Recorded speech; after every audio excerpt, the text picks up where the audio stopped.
Cloudy with a Chance of Meatballs, written by Judy Barrett and drawn by Ron Barrett.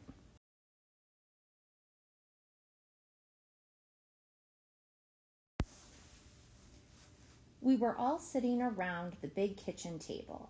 It was Saturday morning, pancake morning. Mom was squeezing oranges for juice. Henry and I were betting on how many pancakes we could eat. And Grandpa was doing the flipping.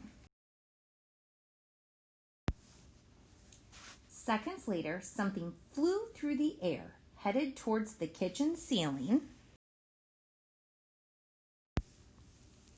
and landed right on Henry.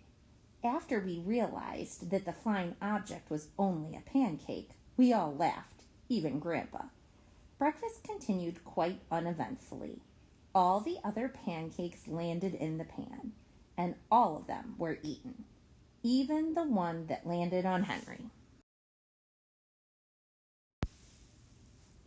That night, touched off by the pancake incident at breakfast, Grandpa told us the best tall-tale bedtime story he'd ever told. Across an ocean, over lots of huge bumpy mountains, across 3 hot deserts and 1 smaller ocean, there lay the tiny town of Chew and Swallow. In most ways, it was very much like any other tiny town. It had a main street lined with stores, houses with trees and gardens around them, a schoolhouse, about 300 people, and some assorted cats and dogs. But there were no food stores in the town of Chew and Swallow. They didn't need any. The skies supplied all the food they could possibly want. The only thing that was really different about Chew and Swallow was its weather. It came 3 times a day, at breakfast, lunch, and dinner. Everything that everyone ate came from the sky. Whatever the weather served, that was what they ate. But it never rained rain. It never snowed snow, and it never blew just wind. It rained things like soup and juice. It snowed mashed potatoes and green peas, and sometimes the wind blew in storms of hamburgers.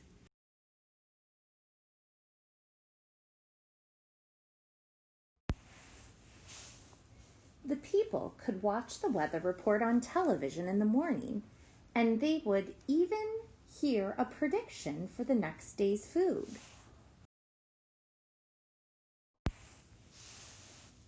When the townspeople went outside, they carried their plates, cups, glasses, forks, spoons, knives, and napkins with them.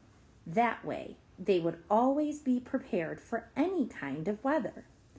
If there were leftovers, and there usually were, the people took them home and put them in their refrigerators in case they got hungry between meals. The menu varied.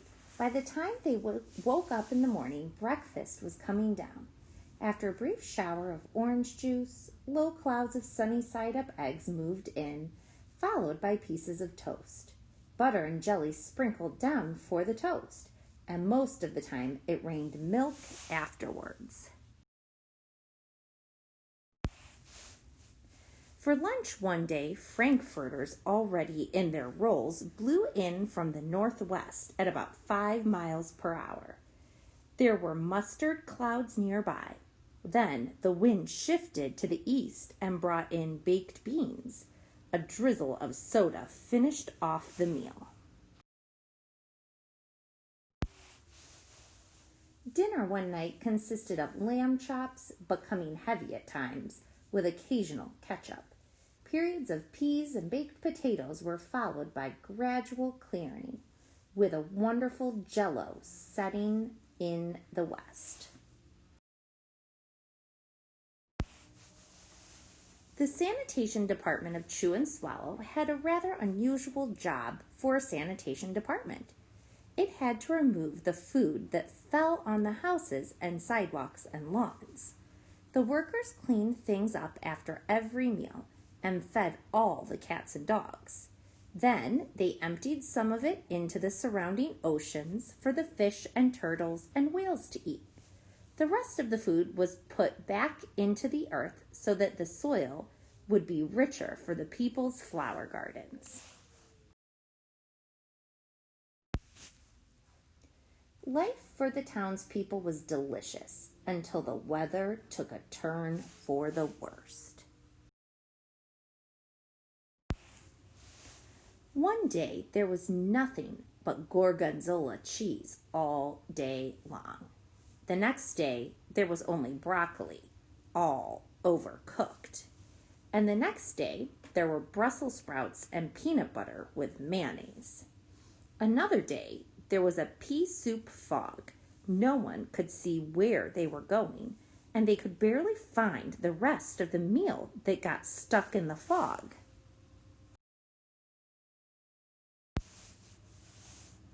The fog was getting larger and larger, and so were the portions. The people were getting frightened. Violent storms blew up frequently. Awful things were happening. One Tuesday, there was a hurricane of bread and rolls all day long and into the night. There were soft rolls and hard rolls, some without seeds and some without. There was white bread and rye and whole wheat toast. Most of it was larger than they had ever seen bread and rolls before. It was a terrible day. Everyone had to stay indoors.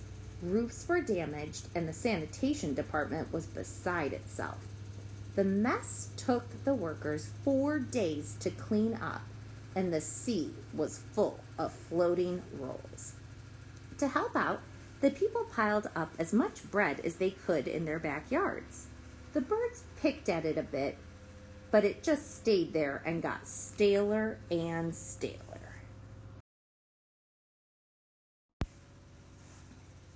There was a storm of pancakes one morning and a downpour of maple syrup that nearly flooded the town. A huge pancake covered the school. No one could get it off because of its weight, so they had to close the school. Lunch one day brought 15-inch drifts of cream cheese and jelly sandwiches. Everyone ate themselves sick, and the day ended with a stomachache. There was an awful salt and pepper wind accompanied by an even worse tomato tornado. People were sneezing themselves silly and running to avoid the tomatoes. The town was a mess. There were seeds and pulp everywhere. The sanitation department gave up. The job was too big. Everyone feared for their lives. They couldn't go outside most of the time. Many houses had been badly damaged by giant meatballs, stores were boarded up, and there was no more school for the children. So a decision was made to abandon the town of Chew and Swallow. It was a matter of survival. The people glued together the giant pieces of stale bread, sandwich style, with peanut butter.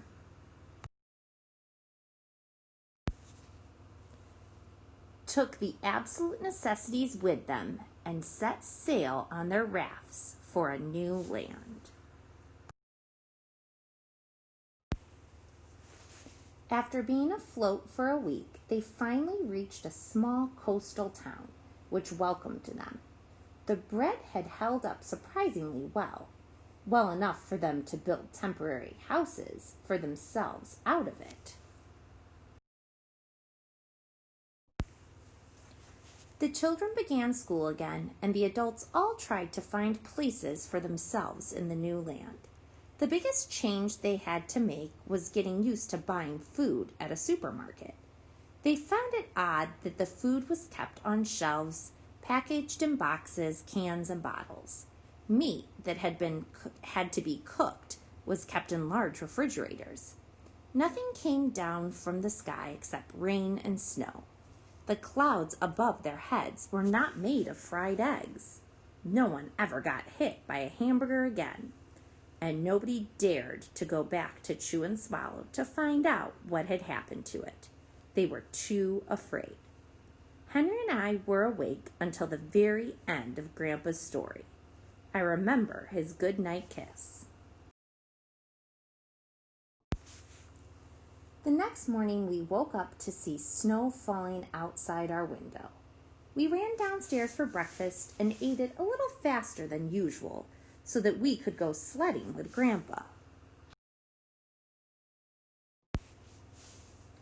It's funny, but even as we were sliding down the hill, we thought we saw a giant pat of butter at the top, and we could almost smell mashed potatoes. The end.